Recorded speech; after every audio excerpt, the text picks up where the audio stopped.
How's it going, guys? Just get Papa squat here. Okay, this is good. So, guys, every once in a while, something happens that really kind of lets you know that Hashem is in charge, you know? And that Hashem is guiding things. You kind of know it anyway, at least I know it, but it's sometimes difficult to see it, right? We don't always see it, but something happened yesterday, and I want to talk to you about it. Before I talk to you about it, I'll just tell you guys, I said this many times, when I was in Israel, it always confused me to watch and hear about what was going on in America as far as the political divide as it pertains to the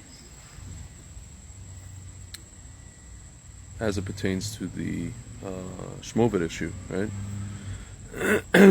Because in America, it almost seems like they've managed to, when I say they, I mean the government, powers that be, whomever, have managed to divide people according to or along political lines. And to be honest with you, I don't even know if they needed to do so much, because ultimately, if we're talking about the fact that this is a freedom issue, right? So in America, people who are on the right-wing side tend to be more into personal freedoms. As much as people on the left wing, I keep hearing people on the left wing claiming that they're into personal freedoms, but they're very selective.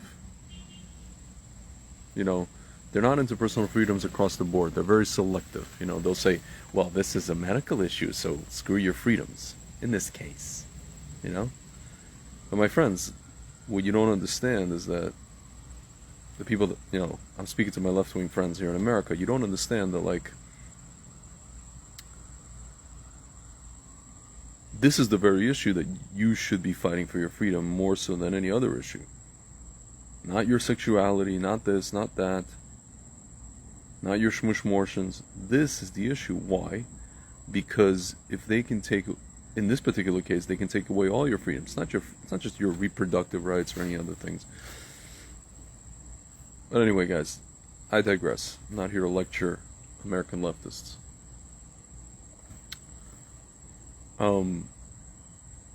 So yesterday, I interviewed myself, my colleague Frank, and our friend Lori Cardozo Moore. We interviewed, and thanks to our friend Lowell Gallen in Jerusalem, we interviewed a guy by the name of Avi Barak. He's a filmmaker and an activist in Israel. And this guy, is a self-styled leftist. He is a Meretz voter, a former Meretz voter. He said that he's been voting for Meretz since he's 18 years old, since he could vote. Meretz is the most left-wing party. He called them Jewish. I mean, I guess they are, or what I call Gino, Jews in name only. He's like, yeah, they're not Arab. I'm like, yeah, but they're worse than Arabs to me. I didn't say that, but they're worse. They're worse than Arabs. And any fifth column, they're a bigger fifth column than any Arab party could be. So he's been voting for Meretz for I guess 20 years. I don't know how old he is. At least 20 years he's been voting for Meretz. And this guy told me, at some point, I found myself outside Nitzan Horowitz's house. Nitzan Horowitz is the head of the Meretz party. He says, I thought that when Bibi left, things would change. Bennett had some hope. Bennett was supposedly being sensible during Bibi's regime. We thought that things would change. And Bennett came in, and things just became more and more draconian. I'm just going to add my own thing. It's something Avi didn't say. You know, Yair Lapid, who's the current Prime Minister of Israel by happenstance, he was the one that was yelling at Bibi that we have to, before we give these Schmeiser things to people, to the people of Israel, use them as an experimental case, the whole country, we have to vet these things, this what's in it, right? Just like, by the way, the Democrats were screaming before Schmeiden came into office, I'm going to say came into office, or took over, that they would not take the Schmeckzine, or anything that the Schmump, Orange Man, produced, right? So, my friends, so Avi said these people came into power and things got worse and worse and worse. And Avi realized that this is not about politics anymore. This is not about political leanings or political positions. This is a human issue, and it's affecting everybody, whether you're Frum, Dati Leumi, Orthodox, Modern Orthodox, Haredi, secular, anti. It affects everybody.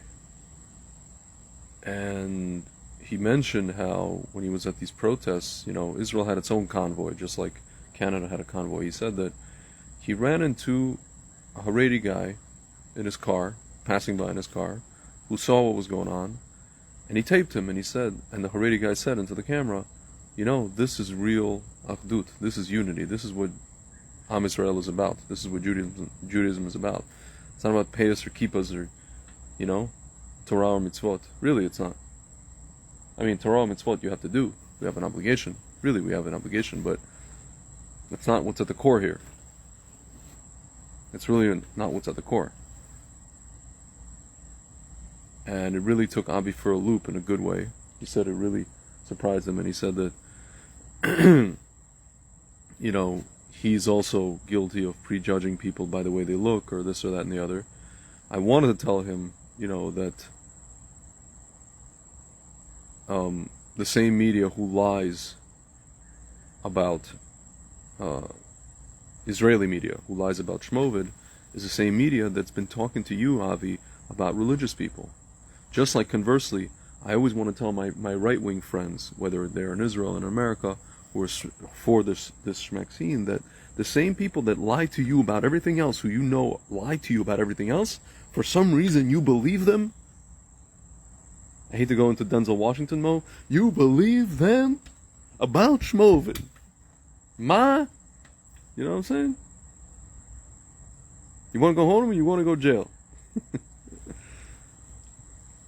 And the same people who lie to you about this, all the issues, you believe them about COVID. Conversely, the same people who lie to you about religious people, or about COVID, you believe them about religious people, Avi. My friends, what have we learned? The media lies, and if they lie all the time. They never tell the truth. Not about Shmovid, not about religious people, not about anything. Not about Orange Man, nothing.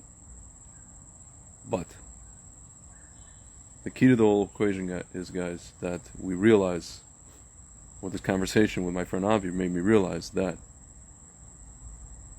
unity is coming. Unity is coming to Israel. And everything begins with Israel. It begins with us. And,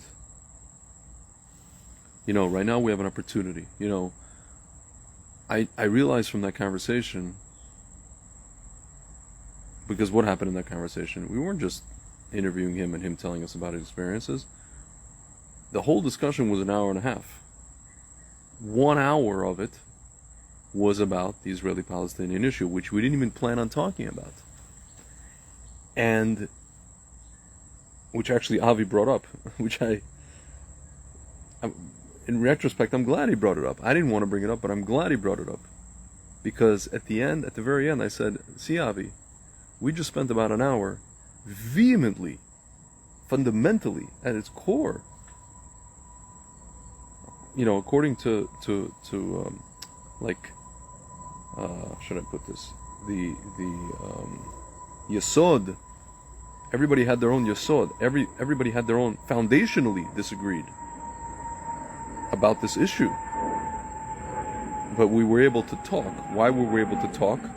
Because we already had an issue, I guess an anchor, what you call an anchor issue that we can agree on, to where now we understand each other's humanity. We've humanized each other by way of understanding that there's an issue that unites us. Not only unites us, there's an issue we actually agree that it's for all human beings, right? So now that we agree it's for all human beings, we have humanized each other, because really the thing that stopped us from having that conversation before all of this was the fact that we don't see each other as entities. You know, we objectify each other. We see each other as objects that, again, the lying media was showing us. One second. Yeah, yes, I'm home, sir. You're home? Yeah, I'm just outside for a second. Oh, okay. And we've been objectifying each other, guys, for years and years and years. And now we see each other as humans. Now we interact. Now we cross paths. Now religious and secular people talk. What are they talking about? How the medical establishment is trying to... Okay? Both of us, all of us. And now that we can talk face to face, now we interact face to face. Now we see each other at protests, at events. I have a kippah, you don't. I mean, now I don't have a kippah, but you know what I mean. That's it. Now we can actually have real conversations about all the other issues and real debates without making political, campaign commercials about each other and vilify each other, without screaming at each other on the television screens. Excuse me. Interrupting each other constantly. And it was fine, even if we interrupt each other. At least we're talking. At least we're having a respectful conversation. At the end of the discussion, Avi and I said, he said to me, "I'm sorry, man. I know this is probably, there's things that I said that trigger you, and you said that I trigger me. In my case, it wasn't so bad because, I have a friend who lives out in Beit El who organizes these talks, and I'm used to having these talks, right? There are people who want to have these talks on the grassroots level. Not many people, but they exist. There's a few of us, but other than that, yeah, people are not able to have these discussions. However, my friends, this issue that we've experienced, this situation that we've experienced for the past 2.5 years, at the very least in Israel, has brought people together. And Avi even said that he was disappointed in his left-wing friends, who again, even in Israel, they're very selective about what they are. Yeah, my cat agrees. What they are, going to fight for, what they're going to be activists for, what stance they're going to take. They're very selective, right? So, my friends, 2 key takeaways. One is that this is not a left and right issue. It was made to be a left and right issue, primarily in America and in Canada, in Australia, maybe some places in Europe. You come to Israel, it's not a left-right issue. If anything, most of the anti-people, anti-Shmovit, anti-Shmacks people in Israel are left-wing. I had my right-wing friends in Israel calling me a leftist. My God, has v'shalom. No offense to Avi. Has v'shalom. So, it's a human issue, guys. And just understand, the same media that lied to Avi about religious people, he knows lied to him about Shmovit. And the same media, to my right-wing friends in America and Israel as well, that lied to you about every single issue under the sun, guess what? Have been lying to you even worse about Shmovit and about the Shmeksins. Even worse.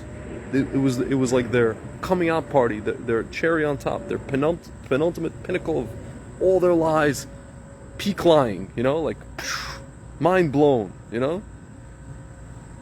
That's it, guys. And so going forward,